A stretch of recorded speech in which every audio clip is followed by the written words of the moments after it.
Okay, well, praise the Lord again, everybody. As you well know, More Than Conquerors, we are family church, community church, so we always try to do community things. We've been doing that for 41 years now. So one of the things that we're real proud of, one of the most recent moves we made is we've adopted Wenonah High School, the Dragons, as a part of our family.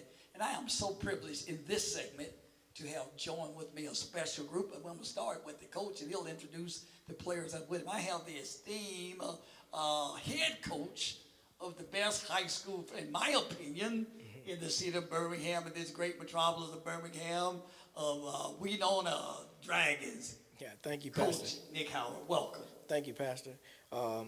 Like Pastor said, we're so honored to be here. And to have you guys to be a part of what we're trying to build at Wenonah High School. Well, we're going to go into all of that in a minute because we're going to get rolling, Coach. But Okay. just introduce and bring our other star players. I don't Okay. know if the city and the county recognize that. Yeah. They are 5 stars, whether they know it or not. They're 5 stars. And so, in our opinion, tell us who we got with us. Got our senior quarterback, Anthony Young.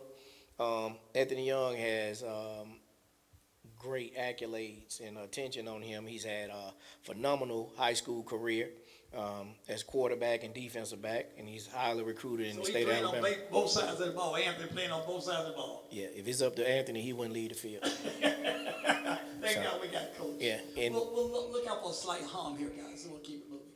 So Anthony Young, is it? yes, Anthony Young. Anthony Young, call him Trey. Trey. Yeah.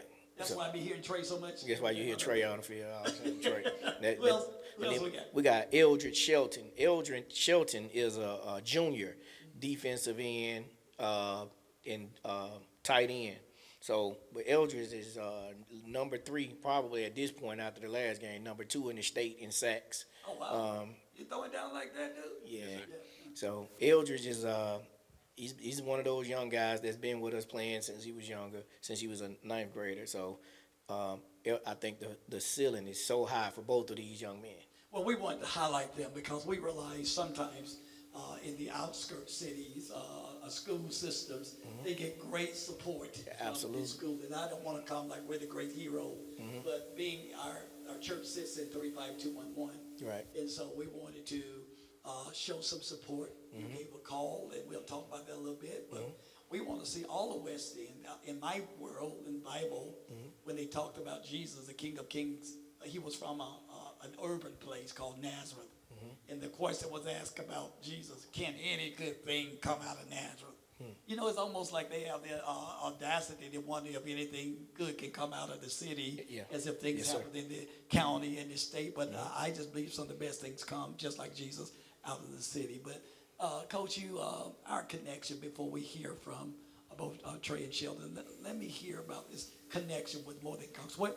What's the clarion call? You gave a call one day, and let's talk about that. Well, I felt in my soul a need for my guys who deal with so many unresolved emotional issues, and like a lot of us, by the way, because I'm still trying to resolve a few of my emotional and myself issues too in the word. You know what I mean? Yeah, myself as well. So I went back to what helped me when I was younger. I grew up coming to this church with my auntie grabbing me and my cousin by the arm, walking us to Lom Avenue. So you, Elvira, and your mom, Vera Howard. Right. Boy, right. they brought you back to that Lom Avenue back there on the red chair where we have a a warehouse building. Right, absolutely. So, and that's where I learned the discipline of prayer and faith, and the church pretty much raised me back then. So I went back to my roots, and I felt like when me being in this position, I feel like I should try to introduce that to the young men who I'm trying to raise as young men. Again, guys, what I was saying here as we are having the blessed privilege of talking with Coach Nick Howard, and we were just going over the story about his upbringing and how we connected with the team, not for trying to push religion on them. We understand clearly the separation of church and state, but to get in there and in the African American community, sometimes we lack fathers and we lack mentors. Absolutely. And you was wanting more than, if the Lord comes up, we'll do that. But we've not up at this point mentioned anything about the Lord. We just want to be there to, if Trey happens to have a bad game, which he has a lot of great games, we go over and say, get your head up, that kind of thing. So Yes. we were thinking about your upbringing in that you had the blessed privilege of when More Than Conquerors 2 churches ago back on Lom Avenue and on Woodland, you were kind of coming through with your mom Vera and with Elvira. Tell us a little bit about that. Yes. Like I said, when I was younger, I was introduced to More Than Conquerors when they first started. I was my aunt would drag my cousin and I to the church, and that, like I said, I learned how to pray, and I learned about faith through More Than Conquerors. And as a youngster, even when they moved to the other church, I was still a part going back and forth in there, and I learned kind of how to deal with adversity and how to pray and trust God. I mean, because that's what kind of helped me get through my adolescence. So I took that and I went back to my roots, and I felt like since I'm in charge of young men, or trying to get young men to a good place or whatever, and provide a safe haven for young men, I felt like I should go back to my roots. The foundation. Right. So faith, what you're saying, what I'm interpreting from my word, faith without works is dead. You got the faith part. Now you working. Absolutely. You're working as a head coach. Right. And you want to do more than cause them to win. You want to inspire them in every possible way that you can. So the old African proverb says it takes the whole village. It does. And we just happen to be in a part of that village in zip code 35211. So I'm eating lunch one day and I get a call from the reception that, hey, and you knew you could call. You know what kind of man that would be, that my plate is already full. Yeah, but, I did. Right? I did But you know I would respond. Yeah. What Michael Jackson said, just call my name and I'll be there. And it happened. Right, and it happened. And so now the relationship is on. So let's move on to some of the guys here. And I know guys don't, most guys when I was that age, I didn't like to talk a whole lot. So let's. And they don't. They don't. So I won't put a whole lot of pressure on them. I'm going to help them a little bit, though. Quarterback. Surely you can talk about that a little bit now. Who was your, coming up, Mr. Trey? Is it number 2? Who was your favorite quarterback? Was it Michael Vick? Or how far did we go back? Yeah, it was Michael Vick. Michael Vick. I used to play the game with my cousins a lot, and I always play with Michael Vick, and I try to do it. Wow. In Is that why you league got the games. number 2? Nah, I got number 2 because of Derek Jeter. I like playing baseball, and I picked Oh, him, man, you going back Yankee fan, right? Yes, sir. But, Okay, I mean, I know I'm not the 6'2", 234 guy, but I've been keeping up with my sports a little bit for a long time, right? I ain't got them X's and O's like Coach.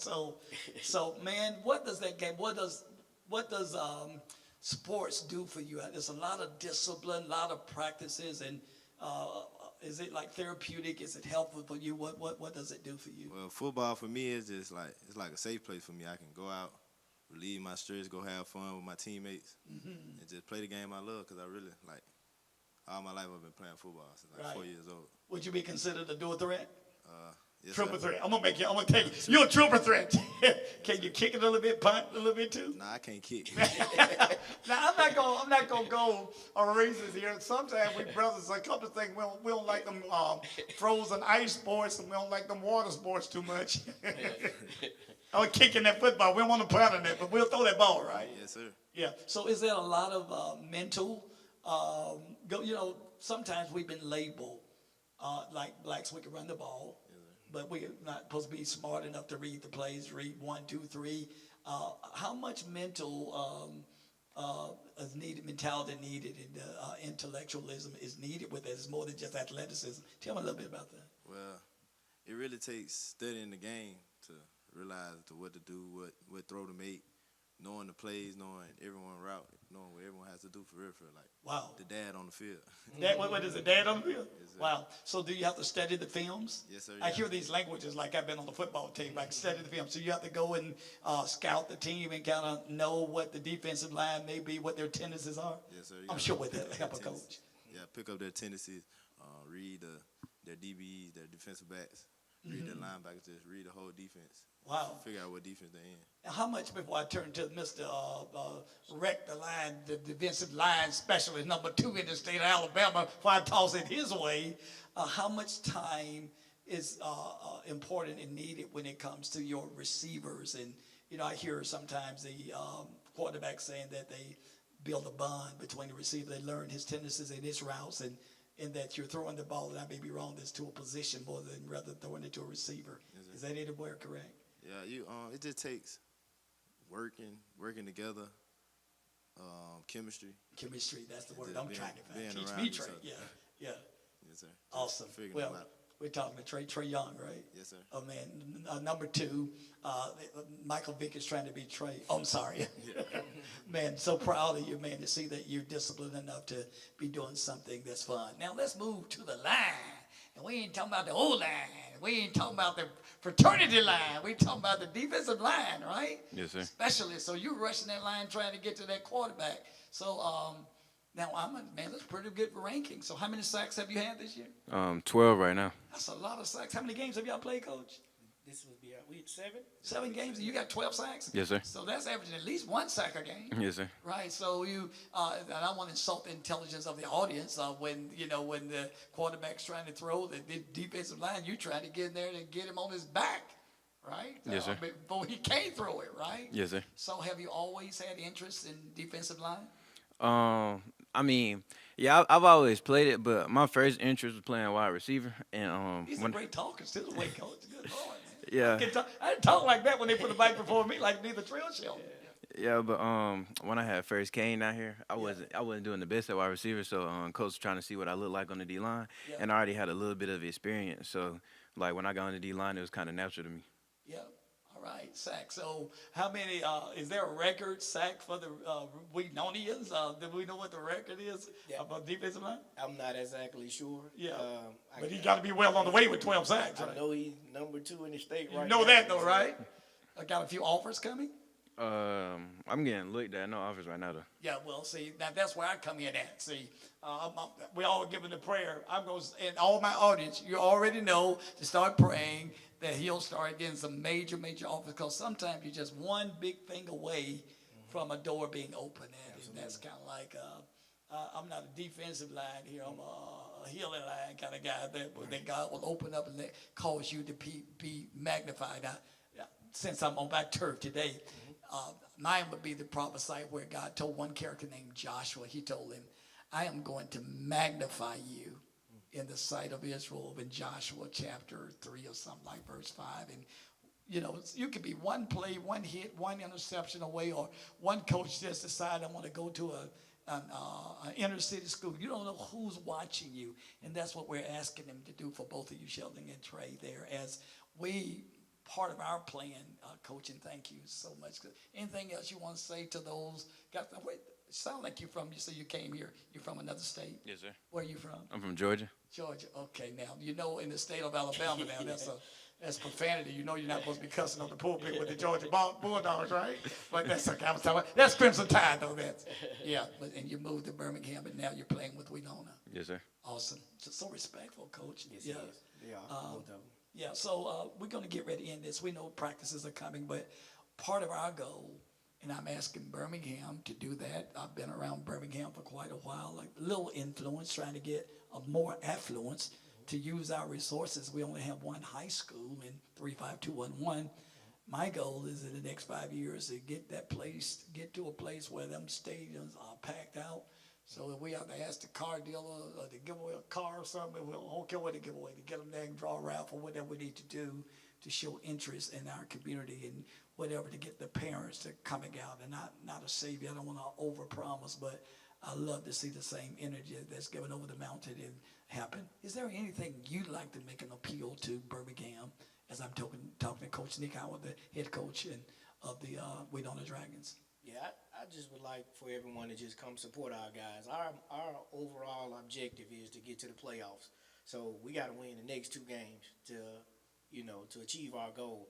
But I just want to say that these young men have been with me. I've been there for 3 years, and we started with 6 players on the team. 6? When I got there, was 6 players on the team. He was one of them. Wait a minute, let me say it again. You had 6 players, and now it has increased. Yes, sir. We had 6 players on the team when I got the job at Wenonah High School, and like I say, Anthony Young was one of those 6. And now, how many players on your team? Including JV, about 65. Wow, that's a lot of growth. So in our area, when we see our young men growing, we know sports can be a great lesson about life. Mm-hmm. And I see your passion and want them to not only be great in sports, but great in life without pushing religion on them. Mm-hmm. That's what we want to know, that we're asking the community to make our guys proud, to make Wenonah proud, and we're going to stand with them, good, bad, or ugly. I was talking to a group earlier today, and we were going back and saying, well, who your team? And I went way back. I said, well, back in the day, for me, it was Kansas City Chiefs. Man, how'd you do that?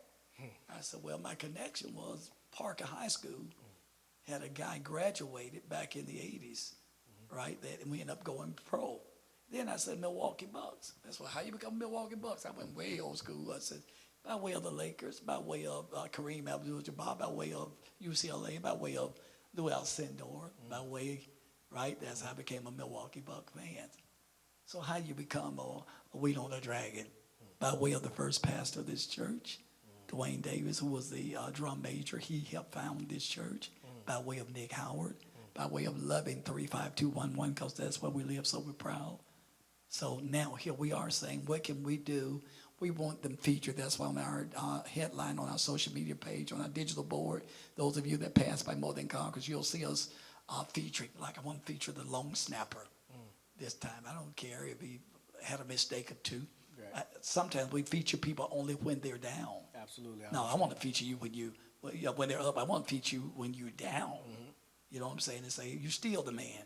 You still got courage to snap that ball. Alabama got problems. The guys hiking the ball all over you, but that's okay. They ain't pull them out of the game. Right. And I know sometimes we have to make changes, right? So we'll feature, as we've done with touchdowns and those kind of things, and using our digital boards to magnify so that they'll know that the only time we see their name in the lights won't be with the Birmingham City Schools, or if they were to make some mistake in Fox 6 and all the news, but when they score a touchdown, no camera to be found. Absolutely. That's our only motive. So the mic is yours. Any final words you'd like to say, Coach? I think you said it all, Pastor. Yeah. We just want to support and, like you say, magnify our young men as they do something positive. Yes. Well, it's been a pleasure. We look forward to working with the football team. We'll see. We've met some of the athletic directors in some capacity, whether you see us working together as a football team doing community things, perhaps turkey giveaways. We'll ask them to assist, or when we're looking forward to the awards banquet that you're going to have, we want to make that first class. I know we've already done a couple, but we want to throw some finances. So any of you that's out there would like to get involved, and Coach will tell us how we can channel any monies that need to go forward to help support the program, as they may need water and Gatorade or equipment. We want to do it. We got to start somewhere. Absolutely. And I'm saying I stand with you with all the prayers that we have and all the resources that I can put my hands on to help make our team a great team. Yes, and on behalf of my staff and the football team, we are so grateful. So I will appreciate it. Go Dragons. Go Dragons. All right.